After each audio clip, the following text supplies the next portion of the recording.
মুখে আমি সব বরণ করেছি, কিন্তু আল্লাহ আমাকে এত বড় পরীক্ষা দিয়েছে। আমি জানি না এটা কত দূর আমি পানি দিতে পারবো। আপনারা এত মানুষ এখানে এসেছে, আমি অনেক ভাগ্যবতী। কারিনা আমার মেয়ে, মুস্তফা সাদাদের মতন আমার দুইটা ছেলে। আমার মেয়ে আরো বড় ভাগ্যবতী। আল্লাহর আসমানের নিচে আপনাদের এতগুলা হাতের দোয়া নিয়ে সে ফাইনাল গুড বাই বলে চলে যাচ্ছে। আমরা সবাই এক সময় চলে যাব, কম আর বেশি। আর আল্লাহ তো সন্তান সম্পত্তি সবকিছু নিয়ে আমাদের পরীক্ষা করবে। পরীক্ষাটা পাশ করার মতো শক্তি থাকতে হবে।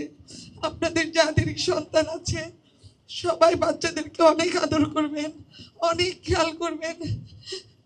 সবাই পারিবারিক ভাবে অনেক ভালো থাকবেন।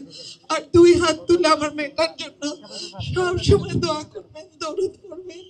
যখনই কারিনার কোন ছবি আপনাদের সামনে আসবে, সূরা ইয়াসিন পড়বেন, সূরা মুলক পড়বেন, সূরা রহমান পড়বেন, দরুদ পড়ে আমার মেয়েকে বক্সায় দিবেন।